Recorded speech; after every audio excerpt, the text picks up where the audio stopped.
সুন্নাহকে যদি আমরা জিজ্ঞেস করি, বিশ্বনবী রেখে যাওয়া সুন্নাতে যদি আমরা একটু তালাশ করি, একটু স্ক্যানিং করি, একটু চোখ গোলাই, তাহলে সুন্নাহ আমাদেরকে বলে বেশি বেশি নফল ইবাদত করো আর আল্লাহর নৈকট্য হাসিল করো।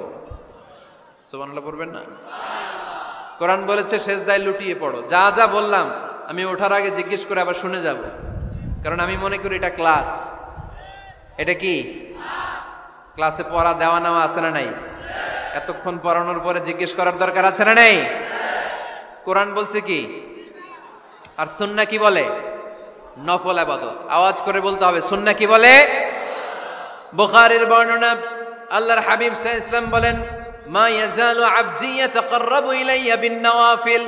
বান্দা যত বেশি নফল ইবাদত করতে থাকে, করতে করতে করতে করতে বান্দা আমার কাছের নৈকট্য প্রাপ্ত বান্দা হয়ে যায়। হাত্তা উহিব্বাহু, এরপর আমি আমার বান্দারে এত ভালোবাসি, কুনতু সামআহুল্লাযী ইয়াসমাউ বিহি। বান্দা যখন শুনে সে তার নিজের কান দিয়ে শুনে না, আমি আল্লাহর কানে শুনে। কুনতু বাসারাহুল্লাযী ইউবসিরু বিহি। বান্দা যখন দেখে নিজের চোখে দেখে না, আমি আল্লাহর চোখে দেখে। ওয়ায়াদাহুল্লাতী ইয়াবতিশু বিহা। বান্দা যখন কিছু ধরে বান্দার হাতে ধরে না, আমি আল্লাহর হাতে ধরে।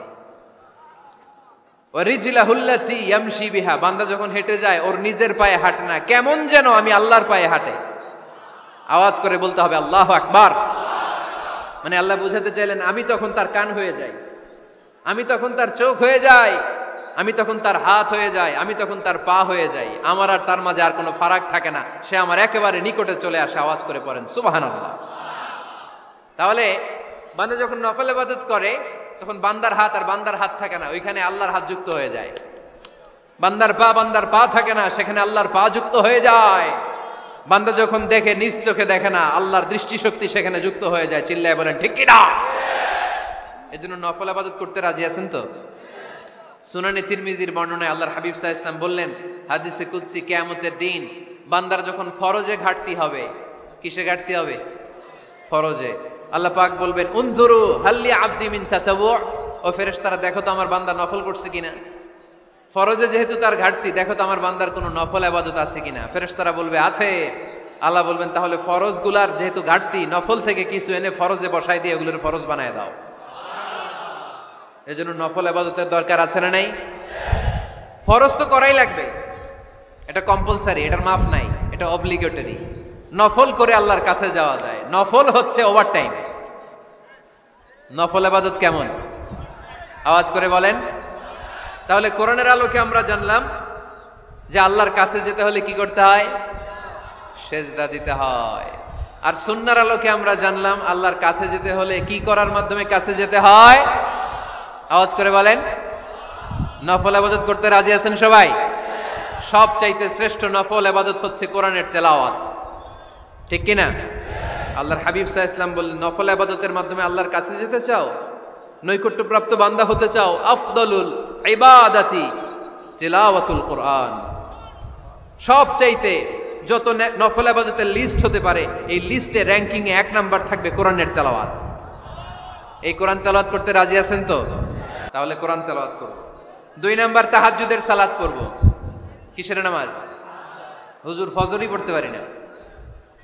ফজরই যে ফজর পড়ে তার জন্যই না তাহাজ্জুদ, ঠিক কি না? ফজরই তো পড়তে পারি না, তাহাজ্জুদ করব কখন? তাহাজ্জুদ পড়লে আপনার মর্যাদা বাড়ায় দিবে কে?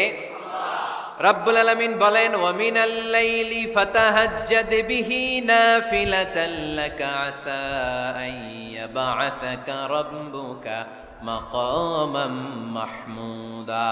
তাহাজ্জুদের নামাজ যারা পড়বে তাদের মর্যাদা বাড়িয়ে দেয় কে? আল্লাহ।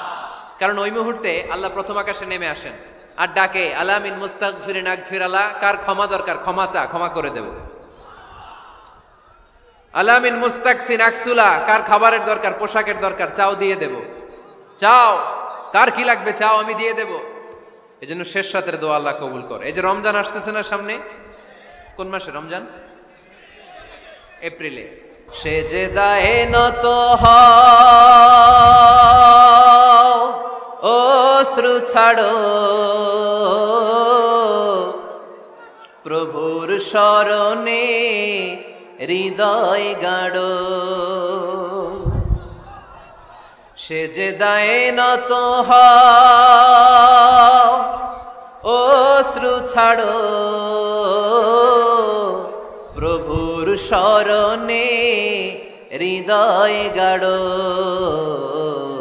প্রাণ খুলে সব ব্যথা বলো প্রভুকে, বলো প্রভুকে। রাত কি কেটে যাবে ঘুমে অলসে,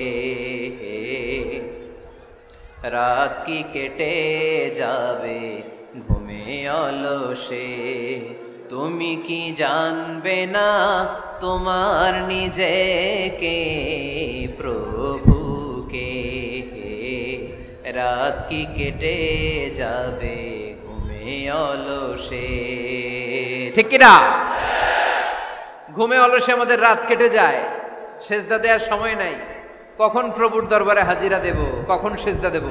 আল্লাহর হাবিব সাল্লাল্লাহু আলাইহি ওয়াসাল্লাম বললেন, আকরাবু মা ইয়াকুনুল আবদু মির রাব্বিহি ওয়া হুয়া সাজিদ ফাকসিরু ফীহি দুআ। তোমরা যখন সেজদায় লুটিয়ে পড়ো তখন তোমরা আল্লাহর সবচাইতে কাছে চলে যাও। এজন্য ওই সময় বেশি বেশি আল্লাহর কাছে চেয়ে নাও। সুবহানাল্লাহ পড়েন। মনের যত আকুতি আছে, যত জ্বালা আছে, যত বেদনা, সেজদায় পড়ে আল্লাহরে বলার দরকার আছে না নাই? কারণ কেউ যেটা শোনে না, শোনে কে? পরীক্ষায় ভালো করতে চান, সেজদায় লুটিয়ে পড়ে আল্লাহরে বলেন। নেককার স্ত্রী চান, সেজদায় পড়ে আল্লাহরে বলেন। নেককার সন্তান চান, সেজদায় লুটিয়ে পড়ে আল্লাহরে বলেন। বিসিএস পরীক্ষায় টিকতে চান, সেজদায় লুটিয়ে পড়ে আল্লাহকে বলেন। পাসপোর্ট দিয়ে রেখেছেন, ভিসা হয় না, সেজদায় লুটিয়ে পড়ে আল্লাহরে বলেন। মনের যত জ্বালা, যত যন্ত্রণা, যত আকুতি, যত হাহাকার, সেজদায় লুটিয়ে পড়ে আল্লাহরে বলেন। কারণ আল্লাহর দরবার এমন দরবার, এই দরবার থেকে কেউ কোনোদিন খালি হাতে ফিরে না। চিল্লায় বলেন ঠিক কিনা? কেউ ফিরে না খালি হাতে আল্লাহরে তোর দরবারেতে, তাই না? পড়েন সবাই, কেউ ফিরে না। আকরাবু মা ইয়াকুনুল আবদু মির রাব্বিহি ওয়া হুয়া সাজিদ। বান্দা যখন সেজদায় লুটিয়ে পড়ে, বান্দা আল্লাহর সবচাইতে কাছে চলে যায়। এই কথাটা মনে থাকবে আপনাদের সবার। আমরা কখন আল্লাহর সবচেয়ে কাছে যাই? আওয়াজ করে বলেন। যখন আমরা সেজদায় পড়ে থাকি। আপাত দৃষ্টিতে মনে হয় সেজদাটা যখন দেই জায়নামাজের উপরে আমার কপালটা পড়ে, সেজদাটা যখন দেই মসজিদের টাইলসের উপরে আমার সেজদাটা পড়ে, সেজদাটা যখন দেই মনে হয় যে মসজিদের কাপড়ের উপর আমার কপালটা পড়ে। কিন্তু বিশ্বনবী বলেন না, তোমার কপালটা আল্লাহর কুদরতি পায়ের উপরে পড়ে। আকরাবু মা ইয়াকুনুল আবদু মির রাব্বিহি ওয়া হুয়া সাজিদ। বান্দা যখন সেজদায় লুটিয়ে পড়ে, বান্দা আল্লাহর সবচাইতে কাছে চলে যায়। তাহলে কোরআন আমাদেরকে জানালো, যদি আল্লাহর প্রিয় হতে চাও সেজদায় লুটিয়ে পড়ো। আল্লাহর প্রিয় হতে চাইলে কি করব? আওয়াজ করে বলেন কি করতে হবে? আল্লাহর হাবিব সাল্লাল্লাহু আলাইহি ওয়াসাল্লাম লম্বা সময় ধরে রাতে সেজদায় পড়ে থাকতেন। আল্লাহর হাবিব সাল্লাল্লাহু আলাইহি ওয়াসাল্লামের সাহাবারা সব সময় লম্বা লম্বা রুকু দিতেন, লম্বা লম্বা সেজদা দিতেন। কিন্তু আমরা রুকুর মধ্যে তাড়াহুড়ো করি, সেজদা দিতে যে তাড়াহুড়ো করি, এরকম আছে না নাই? নিমসার এলাকায় এরকম কেউ নাই আলহামদুলিল্লাহ। আপনারা তাড়াহুড়ো করেন? করবেন না আমার ভাইয়েরা। There is no rushing in salah. সালাতে তাড়াহুড়ো নেই। There is no hastiness in salah. সালাতে কোনো তাড়াহুড়ো নেই। সল্লু সলাতান মুআদ্দিহ। এমন ভাবে নামাজে দাঁড়াবেন মনে করবেন এটাই হতে পারে আমার জীবনের শেষ নামাজ, ঠিক কিনা? Perform the salah as if this is your last and final prayer. এমন ভাবে মুসল্লায় দাঁড়ান মনে করেন এটাই হতে পারে জীবনের শেষ নামাজ। This is my last chance. এখন বাজে 3:30। কেউ যদি বলে আসরের যে নামাজটা পড়বেন এটাই আপনার জীবনের শেষ নামাজ, ওই নামাজ আপনি তাড়াহুড়া করবেন? কথা বলেন। আরে কাঁদতে কাঁদতে আপনি শেষ। এত সুন্দর ওযু বানাবেন, এত সুন্দর আতর মেখে জায়নামাজ বিছিয়ে পাঞ্জাবিটা পরে আপনি নামাজে দাঁড়াবেন। রুকুতে কি সুন্দর রুকু করবেন, লম্বা সময় সেজদা করে চোখের পানি দিয়ে তো সেদিন আপনার জায়নামাজ আপনি ভিজিয়ে দিবেন, ঠিক কিনা? কেন এমনটা করবেন? কারণ আপনি জেনে গিয়েছেন এটাই আমার শেষ নামাজ, তাই না? তো প্রতিটা নামাজের সময় এই জিনিসটা ভাবলে সমস্যা কোথায়? আমরা যে আরো আধা ঘন্টা এখানকার সবাই বেঁচে থাকবো কোনো গ্যারান্টি আছে? আরো 10 মিনিট হায়াত পাবো, গ্যারান্টি?